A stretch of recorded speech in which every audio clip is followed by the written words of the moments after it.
এই যে জুমার নামাজের আল্লাহ নবী সাল্লাল্লাহু আলাইহি ওয়াসাল্লাম যে ফজিলতের কথা বললেন যে এটা উট কুরবানি করার সওয়াব পাবেন, এটা আপনি পেলেন না। নবীজি বলছেন উট কুরবানি প্রথম যে আসলো সে পেল, এরপর যে আসলো দ্বিতীয় নম্বরে সেটা গরু কুরবানি করার সওয়াব পেয়ে যাবেন, বাকারা গরু। এর তৃতীয় নম্বরে যে আসবে সে একটা দুম্বা বা খাসি কুরবানির সওয়াব পাবে। এভাবে করে পর্যায়ক্রমে একটা মুরগির ডিম সর্বশেষ যে আসবে, একটা মুরগির ডিম আল্লাহর রাস্তায় সদকা করলে যে সওয়াব হয় সেই সওয়াব আপনি পাবেন। তাহলে আমরা কি ওই ডিম সদকা করার সওয়াব পেতে চাই নাকি উট কুরবানির সওয়াব পেতে চাই? উট কুরবানি করার সওয়াব পেতে চাই, কারণ আমরা বড় জিনিস সবাই ধরতে চাই। কেউ যদি পুঁটি মাছ ধরে আপনি ধরে আসেন, এখন সামনে দেখলেন বড় একটা শোল মাছ, তাহলে কি করবেন? হাতে যদি 1 কেজি পুঁটিও থাকে, পুঁটি মাছ যদি 1 কেজিও হয়, এটা ফেলাইতে কি করবেন? আগে শোল মাছ ধরুন। তো আমাদের প্রত্যেকে শুধু দুনিয়াকে লাভ বুঝতেই হবে না, আমাদের আখিরাতের কিছু লাভ আমাদের বোঝা উচিত। যে জুমার দিন সপ্তাহে একদিন, এই পবিত্র দিনে যদি আমি আগে আসি, আল্লাহর হাবিব বলছেন যে কোন একটা উট কুরবানি করা সওয়াব আল্লাহ তার নামে আমাদের দান করবে। সুবহানাল্লাহ।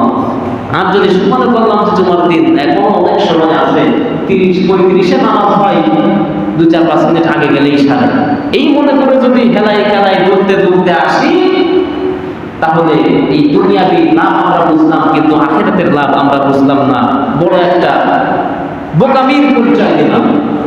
এই জন্য জুমার দিনে আল্লাহর হাবিব সাল্লাল্লাহু আলাইহি ওয়াসাল্লাম তিনি উদ্বুদ্ধ করেছেন উম্মতদেরকে, সাহাবীদেরকে যে তোমরা আগে জুমার নামাজে আসবে এবং মসজিদে বসে তোমরা কথা বলবে না, খুতবা চলাকালীন সময়ে কথা বলবে না, একটা জিনিস নিয়ে নাড়াচাড়া করবে না।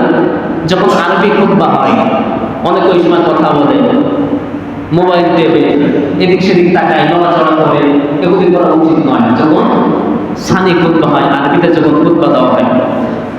তো এই জন্য আমাদের উচিত জুমার দিনে সবার আগে মসজিদে আসা। দ্বিতীয় কথা হলো, আজকের খুতবার আলোচ্য বিষয় হলো মুমিন জীবনে ইসলাম প্রতিষ্ঠিত করবার গুরুত্ব এবং ফজিলত। দেখুন, জিহাদ হচ্ছে একটি কোরআনের অর্থ, একটি শব্দ, যার শাব্দিক অর্থ হচ্ছে প্রাণান্তকার চেষ্টা করা, প্রচেষ্টা করা, প্রতিটি ক্ষেত্রে চেষ্টা করা। এখন অনিসলামিক শাসন ব্যবস্থার মূলোৎপাটন করে সেখানে ইসলামিক শাসন ব্যবস্থাকে প্রতিষ্ঠিত করা, এটা হলো জিহাদের পারিভাষিক অর্থ। এর শাব্দিক অর্থ হচ্ছে চেষ্টা করা, প্রাণান্তকার চেষ্টা করা। আর জিহাদের পারিভাষিক অর্থ হলো অনিসলামিক শাসন ব্যবস্থার মূলোৎপাটন করে, তাকে ধ্বংস করে ইসলামিক শাসন ব্যবস্থা, কোরআনী শাসন ব্যবস্থাকে প্রতিষ্ঠিত করা, এটাই হলো জিহাদের পারিভাষিক অর্থ। কেননা পৃথিবী জুড়ে আল্লাহ রাব্বুল আলামিন পবিত্র কোরআন কারীমের মধ্যে বলছেন যে ইন্নী জাঈলুকা লিন-নাসি ইমামা। আল্লাহ রাব্বুল আলামিন হযরত ইব্রাহিম নবীকে বলেছিলেন যে হে আমার প্রিয় মাহবুব, আমার খলিল, আমি আপনাকে পৃথিবীবাসীর জন্য, পৃথিবীর উপরে আমি আপনাকে খলিল হিসাবে, আপনাকে আমি ইমাম হিসাবে নিযুক্ত করলাম, নেতা হিসাবে নিযুক্ত করলাম। আপনাকে এমন নেতা বানিয়েছি আমি যে কিয়ামত পর্যন্ত যত মানব দানব পৃথিবীর বুকে আগমন করবে, আপনাকে নেতা মানতে হবে। এই জন্য মুসলমানেরাও ইব্রাহিম নবীকে নেতা মানে, তিনি জাতির পিতা। হিন্দুরাও তাদের ধর্মীয় বিভিন্ন আপনার আলোচনা করে দেখা যায় যে তারাও ইব্রাহিম নবীকে মানে, যারা খ্রিস্টান তারাও ইব্রাহিম নবীকে মানে, যারা ইহুদি তারাও ইব্রাহিম নবীকে মানে। অর্থাৎ পৃথিবীর বুকে যত মানব এবং দানব রয়েছে প্রত্যেকের ইমাম আল্লাহ রাব্বুল আলামিন ইব্রাহিম আলাইহিস সালামকে বানিয়েছেন। আর তিনি প্রতিষ্ঠিত করেছেন তার জীবন এবং তার জীবদ্দশায় আল্লাহর বিধানকে। এই জন্য রাব্বুল আলামিন কোরআনে কারীমের মধ্যে ইব্রাহিম নবীর ব্যাপারে বলেছেন, আল্লাহ রাব্বুল আলামিন বলেছেন, আপনি বলুন ইন্না সালাতি ওয়া নুসুকি ওয়া মাহইয়ায়া ওয়া মামাতি লিল্লাহি রাব্বিল আলামিন।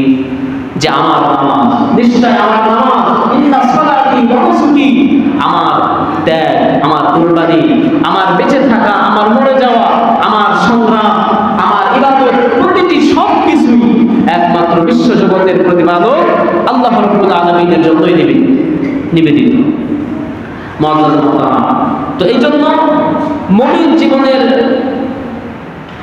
অনস্বীকার্য একটি কর্তব্য এবং দায়িত্ব হচ্ছে যে আল্লাহর দ্বীনকে আল্লাহর জমিনে প্রতিষ্ঠিত করতে হবে। আল্লাহর দ্বীনকে আল্লাহর জমিনে প্রতিষ্ঠিত করতে হবে। তাগুতি আইনের উৎপাটন করে খোদাই বিধান দ্বারা খোদাই মদত দ্বারা তার প্রেরিত এই কোরআনে কারীম দ্বারা এই জমিনকে যেন প্রতিষ্ঠিত করা হয়। এই জমিনের মানুষ যেন তাদের ব্যক্তি জীবন, পারিবারিক জীবন, সামাজিক জীবন, রাষ্ট্রীয় জীবন, আন্তর্জাতিক পর্যন্ত প্রতিটি ক্ষেত্রে যেন আল্লাহর বিধান দিয়ে তারা চলতে পারে, সেই ব্যবস্থা করা, এটাই হচ্ছে জিহাদের অর্থ। প্রচেষ্টা করা যে আল্লাহর বিধান দিয়ে আজকে কিছুই হয় না। আল্লাহর বিধান অনুযায়ী, কোরআনের আইন অনুযায়ী যদি আপনি নামাজ না পড়েন, নামাজ হবে? বলেন, নামাজ হবে? কোরআনের বিধান অনুযায়ী যদি আপনি হজ না করেন, হজ কবুল হবে? হবে না। কোরআনের বিধান অনুযায়ী যদি আপনি রোজা না করেন, রোজা কবুল হবে? কবুল হবে না। তাহলে কোরআনের বিধান অনুযায়ী যদি আপনি ইবাদত না করি, পরকালীন ইবাদত সেটা যেমন কবুল হবে না, কোরআনের বিধান অনুযায়ী যদি আমি আপনি আপনার জীবনকে পরিচালনা না করি, তাহলে আপনার এই জীবনটা ব্যর্থ জীবন। এই জীবনে আল্লাহর কাছে কোনো দাম নাই। কারণ আল্লাহ রাব্বুল আলামিন বলেন যে ওয়ামা খালাকতুল জিন্না ওয়াল ইনসা ইল্লা লিয়াবুদুন। আল্লাহ বলেন আমি মানুষ আর জিনকে শুধুমাত্র কেবলমাত্র আমার ইবাদত করার জন্য সৃষ্টি করেছি, আমার বন্দেগী করার জন্য সৃষ্টি করেছি। আল্লাহর বন্দেগী শুধু নামাজ পড়াই আল্লাহর ইবাদত নয়, শুধু রোজা করাই আল্লাহর ইবাদত নয়, শুধু হজ করাটাই আল্লাহর ইবাদত নয়। নামাজ আদায় করা যেমন আল্লাহর ইবাদত, হজ করা যেমন আল্লাহর ইবাদত, যাকাত দেওয়া যেমন আল্লাহর ইবাদত, সিয়াম সাধনা করা যেমন আল্লাহর ইবাদত, আল্লাহর দ্বীনকে আল্লাহর জমিনে প্রতিষ্ঠিত করাটাও যেমন আল্লাহর ইবাদত।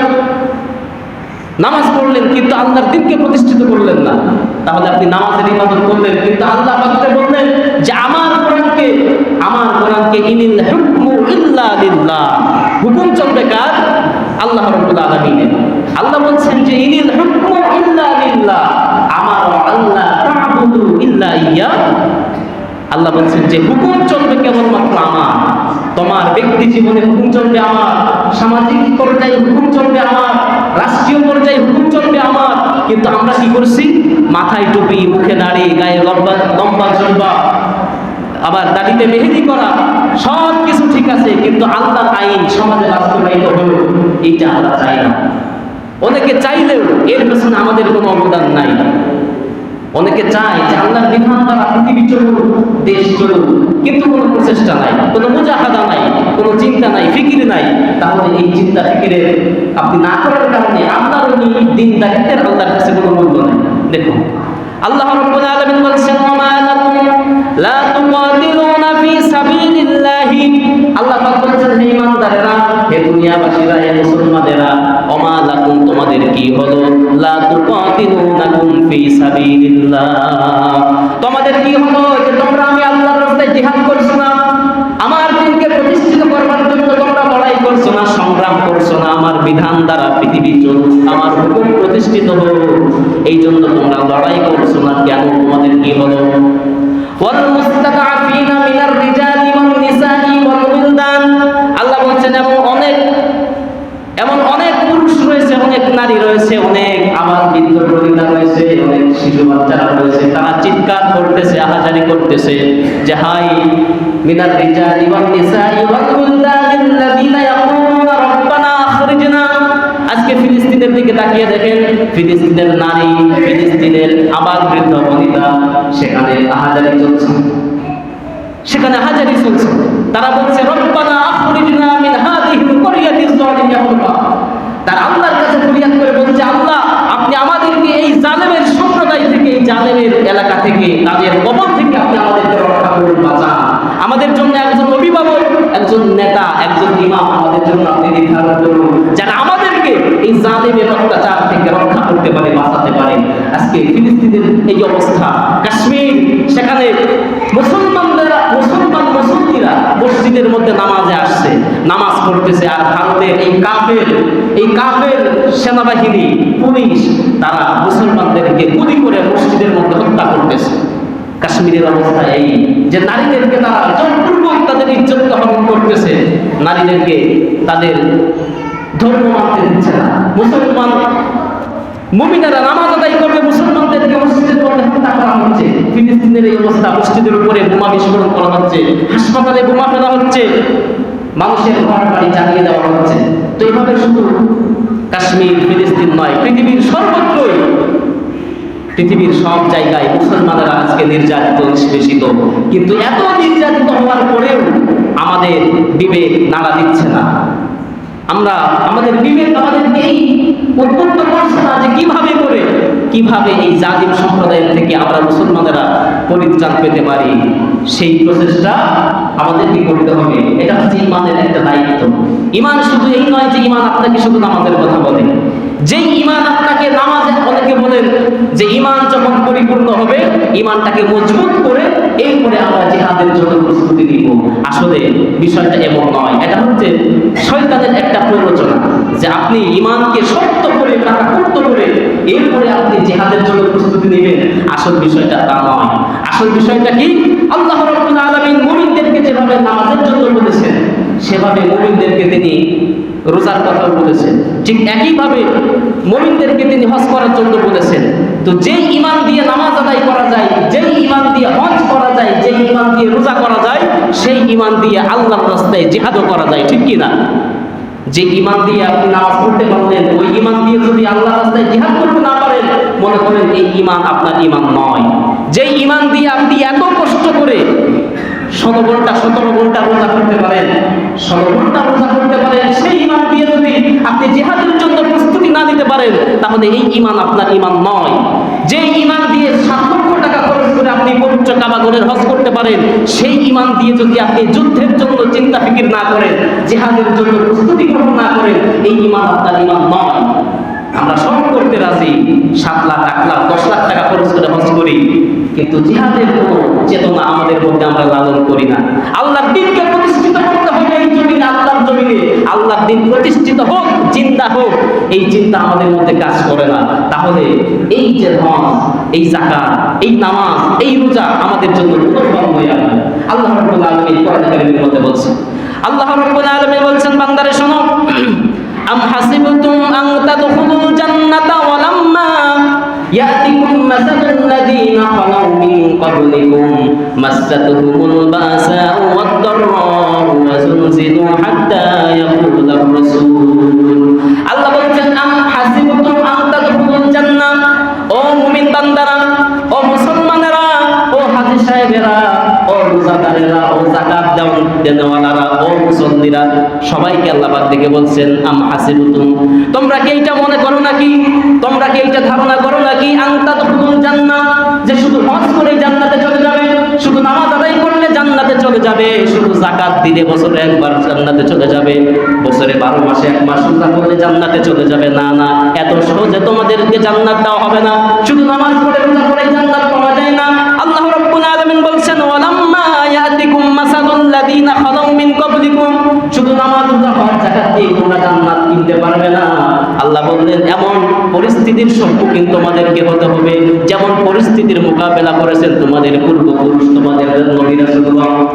আমাদের পূর্বপুরুষ সাহাবীরা, নবী রাসূলরা, তারা যেই সমস্যার সম্মুখীন হয়েছেন, তারা যে বিপদের সম্মুখীন হয়েছেন, যুদ্ধের মোকাবেলা তাদেরকে করতে হয়েছে।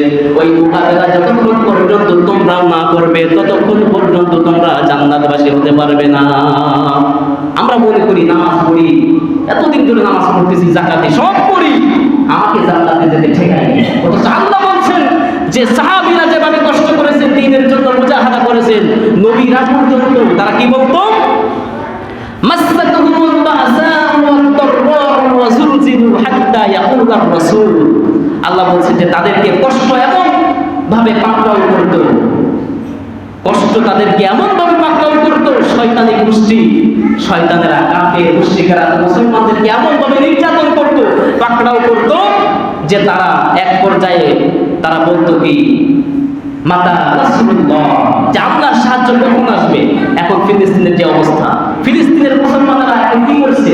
শুধু আল্লাহর সাহায্যই কামনা করছে যে আল্লাহ আপনার পক্ষ থেকে কখন সাহায্য আসবে, কখন আপনি আমাদের কেমন একজন নেতা দিবেন যেই নেতা পেছনে আমরা স্লোগান দিয়ে, যেই নেতা আমরা মুরিদ হলে পরে সেই নেতা আমাদেরকে এই বিপদ থেকে উদ্ধার করতে পারেন, এমন একজন শাসক, এমন একজন নেতা, এমন একজন মুরব্বী, এমন একজন পীর আপনি আমাদেরকে কখন দিবেন?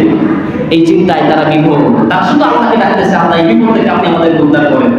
আমরা তো খুব আরামে আছি, আমরা মুসলমানেরা খুব আরামে আছি, কোনো বিপদ নাই, আপদ নাই, যুদ্ধের মোকাবেলা নাই, সমানে নামাজ পড়তেছি আর জিকির করতেছি, আর মনে করছি আমরা মুসলমান, আমরা জান্নাতবাসী হয়ে যাবো। অথচ আল্লাহ বলছেন যে এইরকম বিপদের সম্মুখীন তোমাদেরকে হতে পারে। এই বিপদের মোকাবেলা তোমাদেরকে করতে হবে ধৈর্য এবং সহিংসতার সাথে। কাফির মুশরিকদের সঙ্গে লড়াই করতে হবে।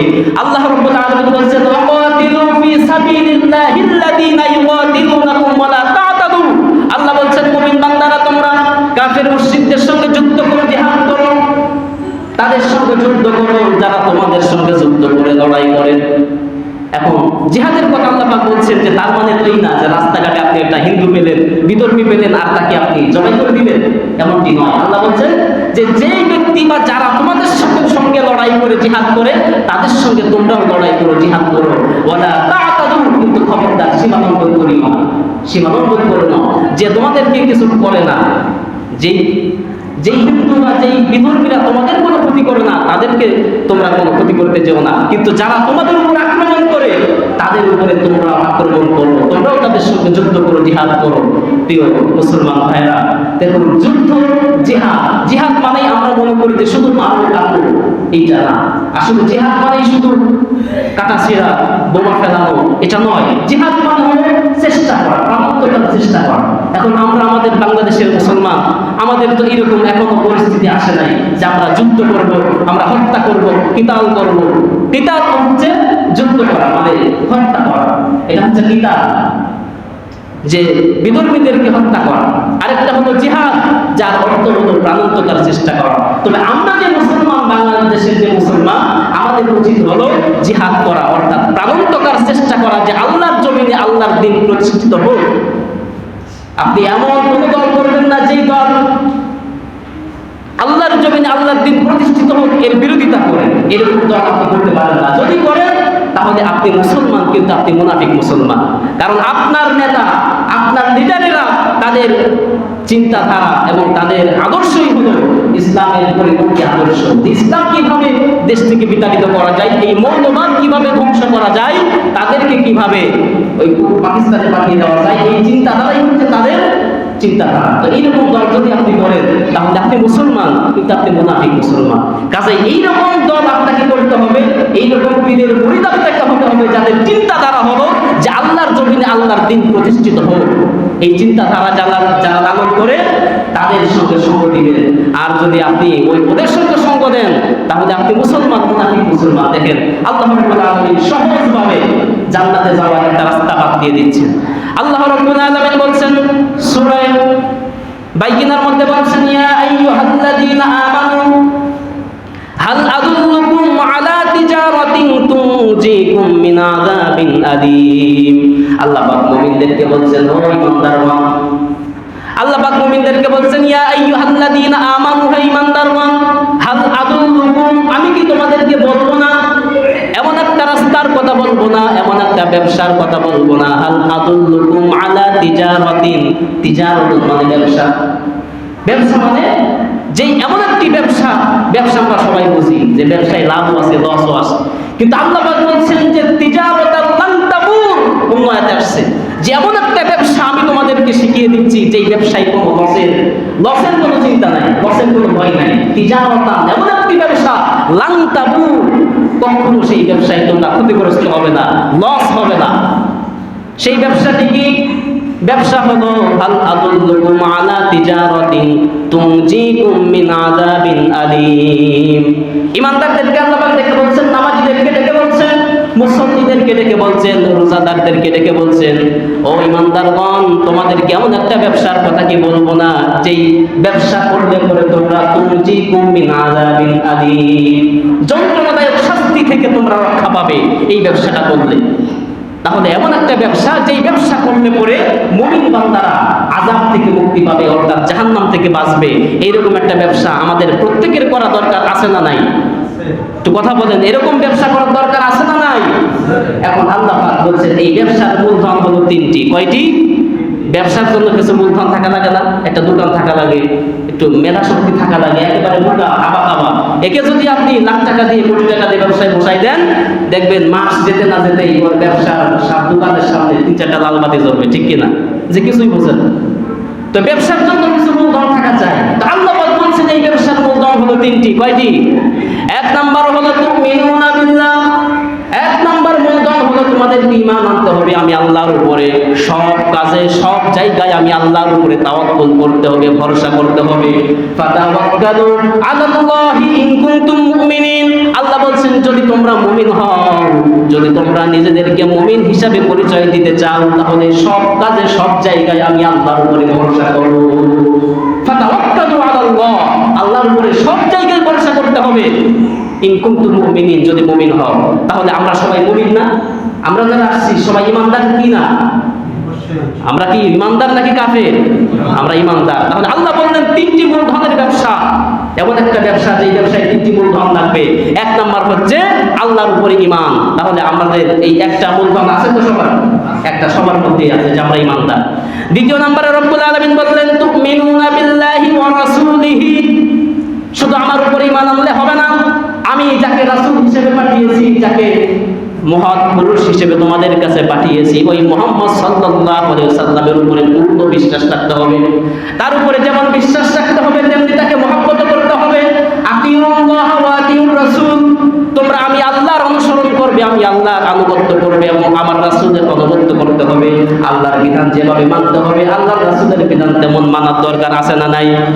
আল্লাহর রাসূলের বিধান যদি আপনি না মানেন, আল্লাহর নবীর অনুসরণ যদি আপনি না করেন, কখনো আপনি আল্লাহ পর্যন্ত পৌঁছতে পারবেন না।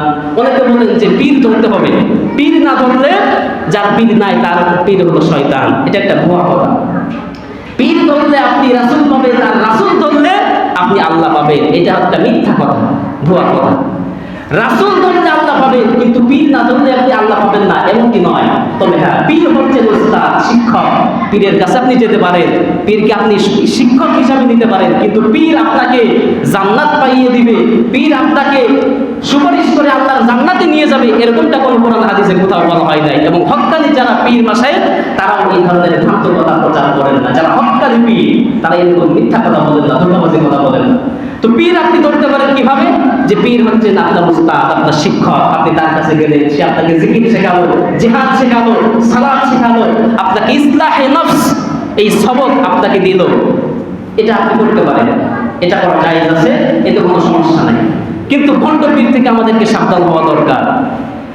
তো যেটা বলছিলাম যে ব্যবসার জন্য তিনটি মূলধন। এক নম্বরে তুমিনুনা বিল্লাহ, তোমরা আল্লাহর উপর ঈমান আনবে, সেই ঈমানদার আমরা। দ্বিতীয় নম্বর মূলধনের কথা আল্লাহ বললেন ওয়া রাসূলিহি, আমার রাসূলের উপরে তোমাদের পূর্ণ আস্থা এবং বিশ্বাস, ভালোবাসা, মহব্বত রাখতে হবে। এখন বলেন আমরা নবীকে মহব্বত করি না? করি না? আমরা নবীকে মহব্বত করি তো? নবীকে যদি মহব্বত না করে, কখনো 25 বছরের একটা যুবক সে দাড়ি রাখতে পারে না। নবীর মহব্বত যদি না থাকে, তাহলে 25 বছর 30 বছরের একটা যুবক কখনো মাথায় টুপি দিতে পারে না। নবীর মহব্বত যদি না থাকে, কখনো 25, 30, 35 বছরের একটা ছেলে, অবিবাহিত ছেলে যে কলেজে পড়ে, ভার্সিটিতে পড়ে, সে কখনো লম্বা লম্বা চুল, পাপড়ি চুল রাখতে পারে না। নবীর মহব্বত যদি না থাকে, কখনো একজন শিক্ষিত ডক্টর সে তার সামনের পকেটে মিসওয়াক রাখতে পারে না। নবীর মহব্বত যদি না থাকে, কখনো শীতের দিনে ঠান্ডার সময় ঠান্ডা পানিতে ওযু করে আল্লাহর নবীর জন্য 2 রাকাত সুন্নাত নামাজ পড়তে পারে না। নবীর মহব্বত যদি না থাকে, এইভাবে করে নবীর অনুসরণ তার মধ্যে থাকে না, তাহলে আমরা নামাজে যারা আসছি সবাই নবীর অনুসরণ করি, মহব্বত করি, ঠিক কিনা? তাহলে আমাদের মধ্যে 2টি ধন পাওয়া গেল। একটা হলো আল্লাহর উপর ঈমান, আর দ্বিতীয় নাম্বার হলো রাসূলের প্রতি ঈমান এবং পূর্ণ আস্থা এবং মহব্বত। এই দুটি আমাদের মধ্যে আছে। তৃতীয় নাম্বার মূলধন, তৃতীয় নাম্বার মূলধন, সেটা আল্লাহ রাব্বুল আলামিন বলছেন ওয়া তুজাহিদুনা ফি সাবিলিল্লাহি বিআমওয়ালিকুম ওয়া আনফুসিকুম। আল্লাহ তৃতীয় নাম্বার মূলধনের কথা বললেন। 3 নাম্বার তোমার ব্যবসার জন্য মূলধন লাগবে, সেটা হলো ওয়া তুজাহিদুনা ফি সাবিলিল্লাহ, আমি আল্লাহর রাস্তায় জিহাদ করো, যুদ্ধ করো, প্রাণান্তকার প্রচেষ্টা করো, আমার দ্বীনকে আমার জমিনে প্রতিষ্ঠিত করবার জন্য তোমার জান এবং মাল দিয়ে প্রাণান্তকার চেষ্টা করো। এবার আমরা বলেন তো আপনারা বলেন তো, আল্লাহর দ্বীনকে প্রতিষ্ঠিত করবার জন্য আমাদের জান এবং মাল, আমাদের সম্পদের কি আল্লাহর রাস্তায় দিয়েছি আমরা? আল্লাহর দ্বীন আল্লাহর জমিনে প্রতিষ্ঠিত হোক, কোরআনের আইন এই পৃথিবীতে, শুধু বাংলাদেশ না সমগ্র পৃথিবীতে প্রতিষ্ঠিত হোক, এই চিন্তাধারা আমাদের কয়জনের মধ্যে আছে? আর আমরা কয়জন সেই জন্যে আমাদের অর্থকে ব্যয় করি, আমরা আমাদের সময়কে ব্যয় করি, শক্তি ব্যয় করি? কেউ বলতে পারবো না যে আমি আল্লাহর দ্বীনকে প্রতিষ্ঠিত হোক এই জমিনে, এই জন্য আমরা আমার জীবনকে উৎসর্গ করেছি। আমার জীবনে যাই হোক না কেন আল্লাহর দ্বীন প্রতিষ্ঠিত করে ছাড়বই। ওই যে মরহুম আল্লামা সাইদি রহমতুল্লাহ আলাইহি উনি বলেছিলেন যে একটা বিল্ডিং তো এমনিতেই প্রতিষ্ঠিত হয় না, একটা বিল্ডিং 100 তলা 20 তলা বিল্ডিং এমনিতেই খাড়া হয় নাই। এই বিল্ডিংকে খাড়া করবার জন্য অসংখ্য পোড়া ইট, আস্ত ইটকে ভেঙে ওটাকে মশলা বানিয়ে এটাকে শত শত ফিট মাটির নিচেই তাকে যেতে হয়েছে। অনেক ইটকে, আস্ত ইটকে ভাঙতে হয়েছে, এরপরে অনেক রড তাকে বাঁকা হতে হয়েছে, গোড়া হতে হয়েছে, তারা মাটির নিচে গিয়ে এরপরে একটার উপরে একটা ইট আস্তে আস্তে আস্তে করে আজকে 20 তলা বিল্ডিং হয়েছে।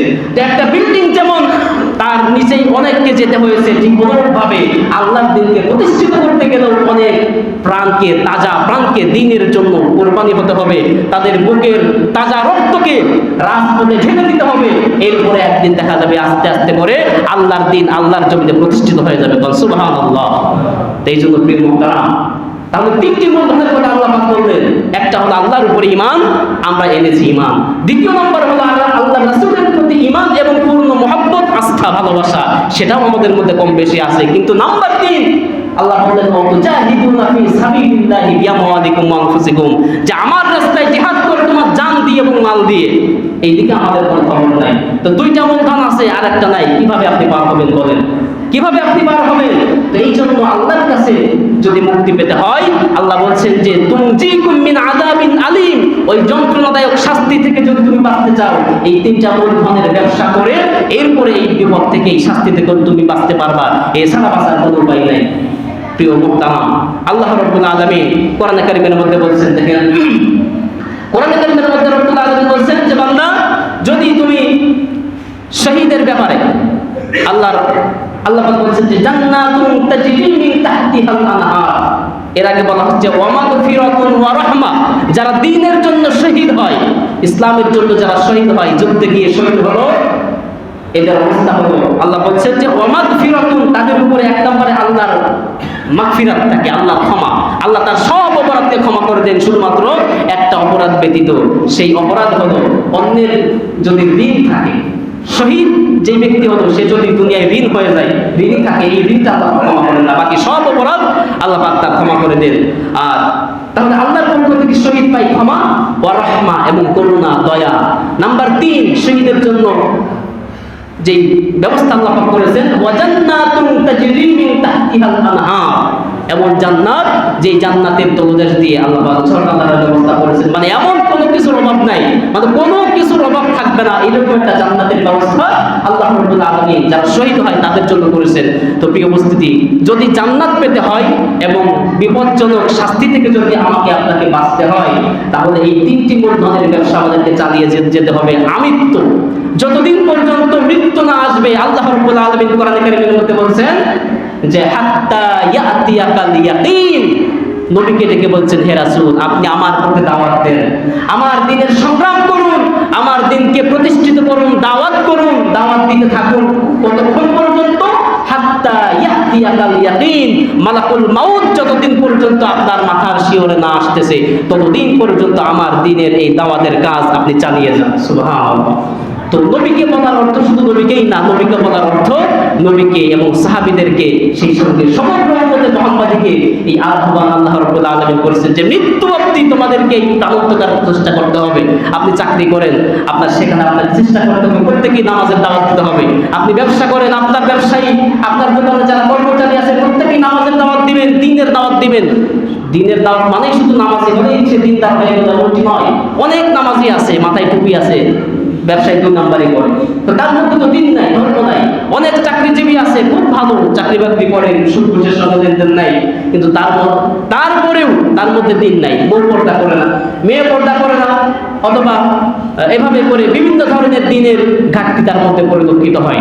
তো এই জন্য প্রিয় উপস্থিতি, আজকের বিষয়টা হলো, দুইটি বিষয় আমাদেরকে মনে রাখতে হবে। একটা হলো বিপজ্জনক কষ্টদায়ক শাস্তি থেকে বাঁচতে হলে তিনটি মূলধনের ব্যবসা, এবং যদি আমরা জান্নাত পেতে চাই তাহলে এই তিনটি মূলধনের ব্যবসা। এক নম্বরে হলো ঈমান আল্লাহর উপরে, নাম্বার 2 রাসূলের উপরে, 3 নম্বরে প্রাণোত্তর প্রচেষ্টা করে যাওয়া আল্লাহর দ্বীনকে আল্লাহর মানে আল্লাহর জমিনে প্রতিষ্ঠিত করবার জন্য। আল্লাহ রাব্বুল আলামিন আমাদের সকলকেই এই মুজাহিদের মতো এই জিহাদের চেতনা আমাদের মধ্যে লালন করার তৌফিক দান করুন। সকলে বলি আমিন। ওয়া আখির